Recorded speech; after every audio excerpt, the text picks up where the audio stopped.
هذا المكتب التنفيذي لافونتاج اللي عندنا اننا المكتب التنفيذي للانتخاب سيجتمع في الجزائر والانتخاب سيكون في الجزائر. لا الانتخاب يوم 10 في المغرب. لا في المغرب يوم 10 هذه نهايه النصف نهائي كاس العالم للانديه يوم 10. ولكن خاصه احنا يعني اون انفستي في هذا فهمت لي زانفراستركتور. على كل بهذا الشعار نختم هذا الموضوع، وسنعود في كل عدد بشعار مرحبا بالافارقه في الجزائر التي تتساقون للجميع. الى تصريحات موتسيبي، الى تصريحات الامين العام للكاف حول تبديد الشكوك او حول الاشاعات التي روجت من هنا وهناك حول احتضان او الفصل في تعيين البلد الذي سيحتضن كان 2025. هل بدات حرب الاشاعات يوسف طازيل كاعلامي؟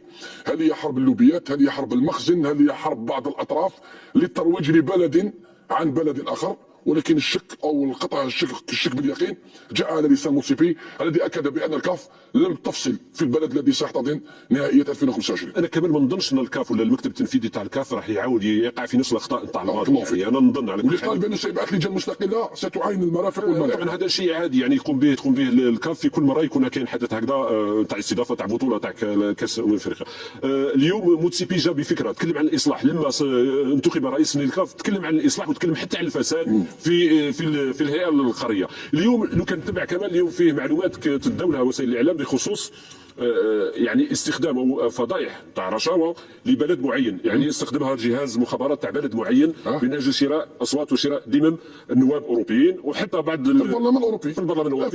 نتكلم على استخدام جهاز الاستخبارات المغربيه. وهذه الكواليس القادره يعطوا رئيس التصحيح. طبعا اليوم يعني انا ما نظنش اعضاء اللجنه التنفيذيه تاع الكاف رايحين ربما يوقعوا في نص الاخطاء ويقبلوا بهذه الممارسات الدنيئه والغير الاخلاقيه.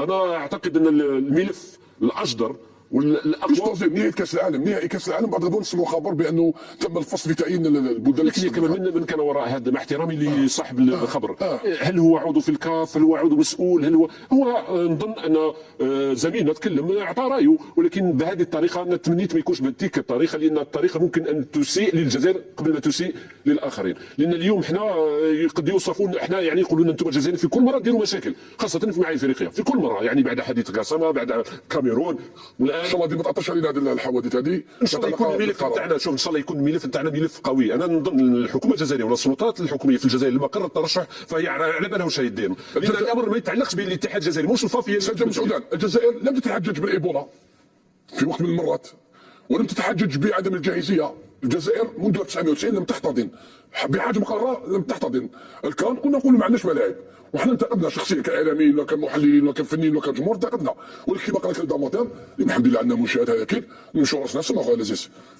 حاجه ما تمنعنا باش ما نحتضنوش الكان هذا. صحيح، ويبقى انه لا اذا يكفي انه تعود عندك هياكل وتكون عندك كل الهياكل الرياضيه والفندقيه معلش ولا لا تكفي، وكنا نقول انه لابد من ترويج ولابد. انا نقول الكلام اللي يتقال في اللي كان يتكلم يشير ليه سي يوسف، انا نقول ربما سيخدم الجزائر من باب انها تتفطن انه الكولسه قويه وقويه جدا في ما يخص خاصه لا كونفدراسيون افريكان. رئيس واحد السي يوسف في الممارسات القديمه على مستوى الكاف ما تروحش، المحبات موجوده، الرشوه موجوده، القضايا كثيره موجوده، ولربما نحن ايضا ينافس فينا بلد او بلدين اللي حابين يديوا الكلام ويستعملوا في وسائل. وحنا في الجزائر على كل حال انا قريتها في وسائل اعلاميه جزائريه في اكتوبر، الشيء اللي قاله الصحفي مؤخرا قريته في اكتوبر لو 17 اكتوبر. اسمعني انا ما راناش نقصوا، لا اسمعني ما راناش نقصوا الصحفي متخبر. اسمعني موقع التواصل الاجتماعي ليست مصدر للخبر. انا كاعلامي كقناه احترم نفسي واحترم المهنه واحترم القناه اللي راني متواجد فيها. انا الفيسبوك ليس بمصدر للمعلومه. ما نجيش انا ما نجيش نستضيف في الفيسبوك ندير عليها هذا ديبا كمصدر خبر. صحيح انه موتسيبي كذب، ولكن تبقى كما قالها الوزير انه الكواليس قويه لهم ادواتهم ولنا ادواتهم تفعيل الادوات. شوف انا نظن الامور لازم يعني نستغلوا بلادنا ونروجوا الامور لبلادنا. احنا ما يهمناش باي بلد، لان الجزائر انا نقول لك المنشات تاعها هي اللي تتكلم عليها فهمتني. وضف الى ذلك هذه كان في السابق كان الرئيس السابق احمد كانت عنده امتيازات كثيره في المغرب، في مراكش كانت عنده فيلات، كانت عنده حتى تزوج بهذيك. ولكن سي مسعود باش يكون في علمك هذا موتسيبي هو صديق للجزائر، انا نقولها لك، هو من جنوب افريقيا ومنعزل تماما مع يعني هذا البلد اللي راكم تتكلموا عليه، لان هناك اراده سياسيه، اراده سياسيه تاع دوله جزائريه، وهذا موتسيبي هو من جنوب افريقيا. ونزيدوا نضيفوا جنوب افريقيا هي بلد صديق رجل اعمال لا يحتاج امتيازات، ولكن يفو كي سوا في تطوير كره القدم الافريقيه.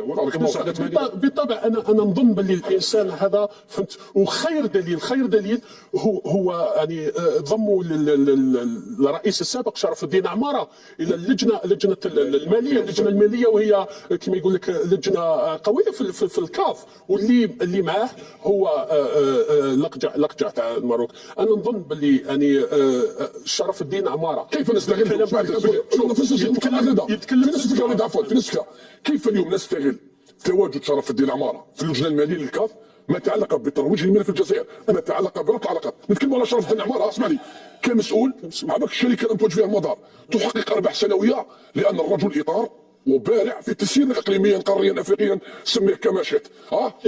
لازم تفعل هذه الاشياء. كيف نفعل هذه الاشياء؟ احنا مشكلنا كما قال لك جمال سعودان يوسف وزير، مشكلتنا الخطاب السلبي، ومشكلتنا الصراعات الداخليه ثانيا، وثالثا مؤامره تحاك ضدنا، ما راش نديروا، ما راش كذا. خلينا كل يوم نكونوا نلقى قوه. مش المؤامره، ولكن نتكلم على الكولسه. الكولسه كاينه، بارك الله فيك. والشيء اللي راه يقول فيه يوسف وانا متفق، لازم تتحرك. سافا با طومبي دي سيرا، مش حتى عليك من السماء. لو ما تخدمش وما تخدمش، كاينه 21 دوله لازم تخدم. هذا المكتب التنفيذي، لافونتاج اللي عندنا اننا المكتب التنفيذي للانتخاب سيجتمع في الجزائر، والانتخاب سيكون في الجزائر. لا الانتخاب يوم 10 في المغرب. لا في المغرب يوم 10 نهايه نهائي كاس العالم للانديه يوم 10، ولكن المكتب التنفيذي كله سيكون في الجزائر، يعني الجزائر راح يكون في الجزائر.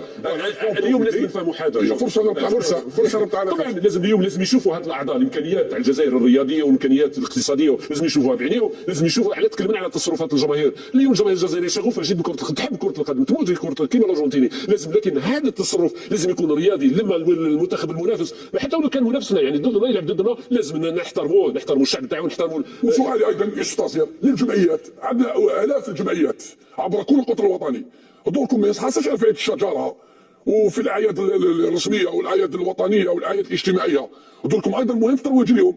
دوركم كما قال الأستاذ كيف نجلب العائلات ونستقطب العائلات في ملعب عنابه وفي ملعب قسنطينه وفي ملعب بوهران وفي ملعب نيلسون مانديلا ببراقي. هذا ايضا دور هذه الجمعيات اللي ايضا عندها دور كبير اليوم للقيام بهذا العمل.